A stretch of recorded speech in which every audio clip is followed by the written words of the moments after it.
আসসালামু আলাইকুম। বাইক কোডারের পক্ষ থেকে আপনাদেরকে আবারও স্বাগতম। এর আগের পর্বে দেখাইছি কিভাবে নোটপ্যাড প্লাস প্লাস ডাউনলোড করে ইনস্টল করা হয় এবং ফায়ারফক্স কিভাবে ডাউনলোড করা হয় এবং ইনস্টল করা হয়, এর সাথে ফায়ারফক্স কিভাবে ইনস্টল করা হয়। তো আজকে আমাদের কাজে নেমে যাব।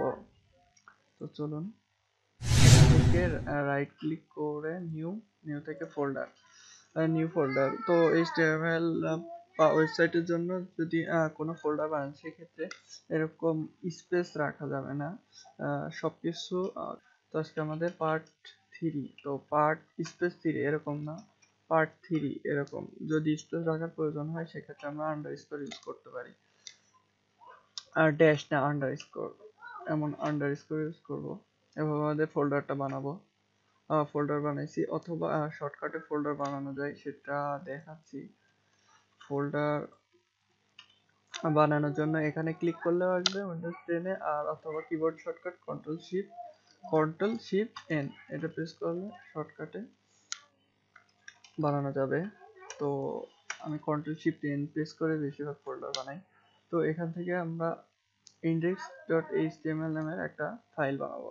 তো রাইট ক্লিক করে নিউ থেকে টেক্সট ডকুমেন্ট, এখানে ক্লিক করতে পারি, অথবা আরেকটা ওয়ে আছে, রাইট ক্লিক করে কিবোর্ড থেকে WT, এটা প্রেস করলে সহজেই করা যায়। তো এখানে ইন্ডেক্স,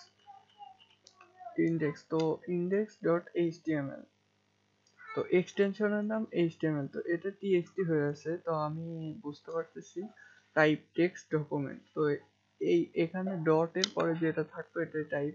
তো এখানে ভিউয়ে যাব, ভিউ থেকে অপশন থেকে এই ভিউয়ে ক্লিক করব। ভিউ ক্লিক করে এখানে দেখতে পাচ্ছেন hide extensions for known file types. তো এটা ঠিক চিহ্নটা তুলে দিয়ে অ্যাপ্লাই ওকে দিলে আমরা দেখতে পাবো যে .txt। এই ফাইল নেম লেখার ক্ষেত্রে আপনার ছোট হাতের লেখা লাগবে, কোনো স্পেস রাখবেন না, ডটের পরে HTML হবে। তো উইন্ডোজ 7 যদি এরকম অপশন না থাকে সেক্ষেত্রে, বা XP তে, সেক্ষেত্রে এখানে থেকে কন্ট্রোল প্যানেলে যাবেন। কন্ট্রোল প্যানেল, এখান থেকে লার্জ ভিউ অথবা স্মল ভিউ দিয়ে ফাইল এক্সপ্লোর অপশনস, এখানে ক্লিক করবেন, তাহলে এই যে এটা পাবেন। তো এখান থেকে ওই একই রকম ভাবে করে নেবেন। তো আমাদের এটার নাম অবশ্যই index.html। তো HTML কোনো প্রোগ্রামিং ল্যাঙ্গুয়েজ না, এটা অ্যাকচুয়ালি মার্কআপ ল্যাঙ্গুয়েজ। দেখেন এটা মুজিলা চিহ্ন দেখাচ্ছে, যদি আপনাদের না আসে সেক্ষেত্রে এখান থেকে রাইট ক্লিক করে ওপেন উইথ এই যে ফায়ারফক্স, এটা দেখাই দিবেন। আর আমরা এখান থেকে ওপেন উইথ আমাদের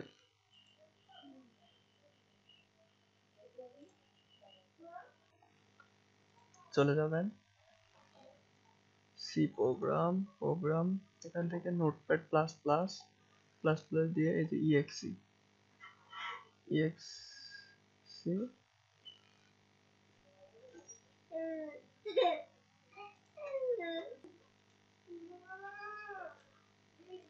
অথবা এই যে এরকম ওপেন হবে, আপনার এখান থেকে ধরে নিয়ে এটা করে ছেড়ে দিবেন। ছেড়ে দিলে এরকম এই যে index.html এটা চলে আসলো।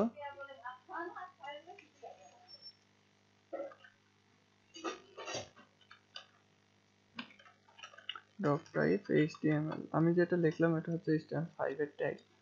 তো কন্ট্রোল এস এ সেভ, অথবা যে এখানে ক্লিক করলে সেভ দিতে পারবেন। তো HTML এর ট্যাগ, অ্যাকচুয়ালি HTML খুব একটা কঠিন কোনো কিছুই না, হাতে গোনা 15 থেকে 20টা ট্যাগ মুখস্থ রাখলে আপনি কাজ করে যেতে পারবেন, কোনো সমস্যা নাই। HTML ক্লোজ, তো এটার HTML এর ম্যাক্সিমাম ট্যাগ গুলাই ওপেনিং এন্ড ক্লোজিং আছে। তো এটা হচ্ছে ওপেনিং ট্যাগ এরকম, and closing tag slash HTML, উপরে যা লিখবেন তাই। তো এটা হচ্ছে HTML শুরু শেষ। তো HTML এর ভেতরে কি কি হয়, HTML এর ভেতরে হয় হেড, এই সেম হেড লিখে স্ল্যাশ হেড শেষ, হেড এন্ড বডি তো PODY শেষ। তো আমরা কি লিখলাম, ডক টাইপ HTML, এটা হচ্ছে HTML5 বোঝায়। এর আগে HTML4 ছিল, এত বড় প্রায় 2 লাইনের মতো কোড ছিল। তো HTML5 শর্টকাটে এটা করছে ডক টাইপ HTML, এটা দিয়ে পৌঁছেছে HTML5।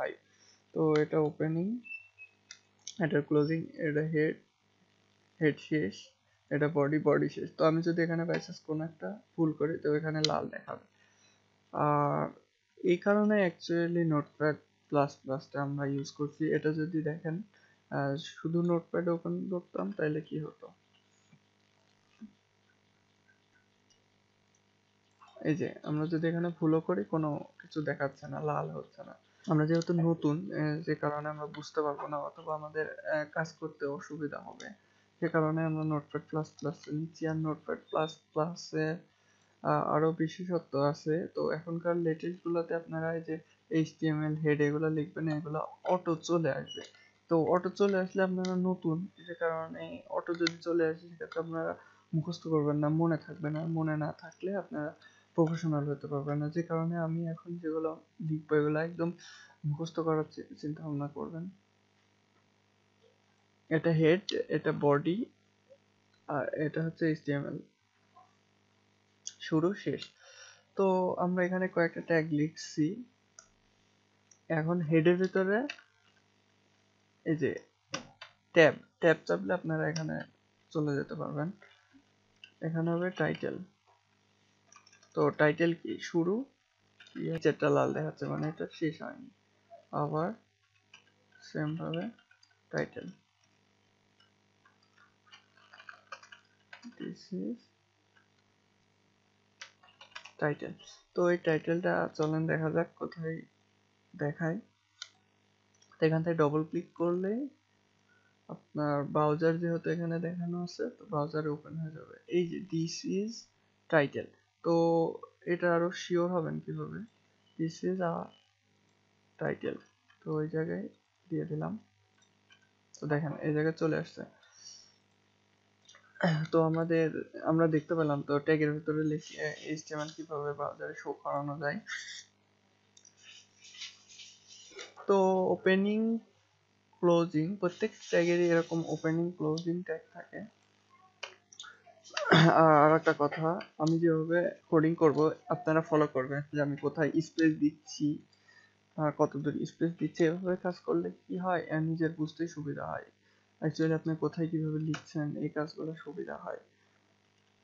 আর এরপরে দেখা যাচ্ছে কিছু কয়েকটা ট্যাগ নিয়ে আলোচনা করার পরে যেগুলো একদম নেসেসারি অলওয়েজ লাগে, এগুলো কাজ করার পরে আমরা নোটপ্যাডের লেটেস্টটাতে চলে যাব, অথবা ব্র্যাকেটস ইউজ করব, যেটাতে শর্টকাটে অনেক কিছু কি লিখলে 4-5 লাইন কোড চলে আসে অটোমেটিকলি, অথবা জিন কোডিং ইউজ করব। তো সেগুলো আমরা পরে দেখাবো। তো এখন যেহেতু আমি জানি আপনারা নতুন, সে কারণে আপনাদের হাতে স্পিড কম, এ কারণে আপনার লেখা লাগবে, এবং এগুলো যেহেতু নতুন এই কারণে আপনার মুখস্থ রাখার চিন্তা ভাবনা রাখতে হবে। এ কারণে আর কি নোটপ্যাডের ওল্ড ভার্সনটা আমি ডাউনলোড দিছি। তো আপনারা আমার মতো কাজ করে যাবেন। আশা করি খুব বেশি সময় লাগবে না আপনাদের HTML শিখতে। আর কি কি ট্যাগ আছে এরকম সেটা দেখা যাক, চলুন। তো আমরা যদি এখানে নর্মালি লিখি, তো দেখেন এটা কিন্তু শো করতেছে।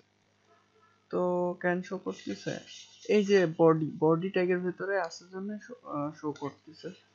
তো অ্যাকচুয়ালি আমরা কোনো লেখা এভাবে শো করাবো না, আমরা স্পেসিফিক ট্যাগের মাধ্যমে শো করাবো। তো একটা ট্যাগ নিয়ে আলোচনা করা যাক, চলুন।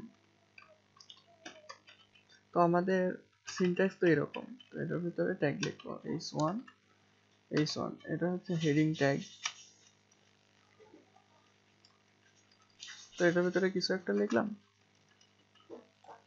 দেখেন বোল্ড এবং অনেক বড় বড় দেখাচ্ছে। তো হেডিং ট্যাগ আছে প্রায় 6টা, h1 h2 h3 h4, 3 দেখায়, this is h3 tag. Closing কিভাবে করা হয় আপনারা অলরেডি বলছি, দেখেন এটা ছোট দেখাবে। তো এইভাবে h6 পর্যন্ত আছে, h6 this is h6 tag। তো দেখবেন অনেক ছোট দেখাচ্ছে, এই যে একদম দেখা যাচ্ছে না। আর একটা কথা, যদি নোটপ্যাডে আপনাদের শুরু হয়ে এরকম ছোট ছোট আসে, আপনারা কন্ট্রোল প্রেস করবেন, প্রেস করে মাউসের চাকা ঘোরাবেন, তাহলে এরকম ছোট বড় হতে পারে, অথবা এখানে ক্লিক করবেন, তাহলে আপনাদের সুবিধা মতো আর কি বড় দেখাবে। তো আর কি ট্যাগ আছে এখানে, এগুলো তো আমরা হেডিং দিলাম। তো কোনো দেখা যাচ্ছে পত্রিকা তে কোনো কিছু হেডিং দেওয়ার জন্য বোল্ড অক্ষরে লেখা হয়, নিচে কি প্যারাগ্রাফ শো করে, তো প্যারাগ্রাফের জন্য P tag, this is paragraph. এটাও ক্লোজ করে দিই। এই যে দেখেন, এটা একদম নর্মাল টেক্সট। আরো কি করতে পারি, এখানে কিছু যা ইচ্ছা তাই লিখতে পারি। দেখেন লিখে গেলাম। তো মনে করেন আপনার এখানে এই লাইনটুকু নিচে দেখানো উচিত, তো এখান থেকে ভাঙবেন। কিভাবে ভাঙবেন, তো এটার জন্য HTML এর সিঙ্গেল ট্যাগ ইউজ করা হয়।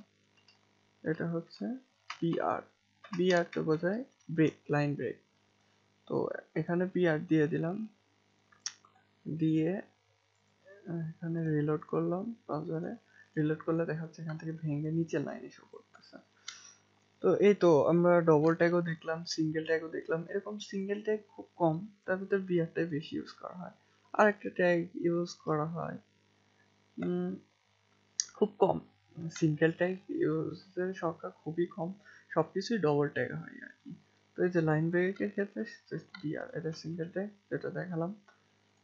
আর আজকে এ পর্যন্তই, আশা করি এই কাজটুকু আমার এই টিউটোরিয়াল দেখে পারবেন আপনারা। নেক্সট টিউটোরিয়াল থেকে আমরা HTML এর আর যে মাস্ট বেশি ইউজ করা হয় যে ট্যাগগুলো, ওই ট্যাগগুলো নিয়ে আলোচনা করব। আর পরেরগুলো আপনারা নিজে নিজেই দেখতে পারবেন। এই ট্যাগগুলো আর কি বেসিকটা জানলে অ্যাডভান্স গুলো ইজিলি জানতে পারবেন। তাছাড়া পরে PHP to HTML যখন দেখাবো তখন আপনারা বুঝতে পারবেন আরো ভালোভাবে। তো আজকে এই পর্যন্তই, সবাই ভালো থাকবেন। আসসালাম।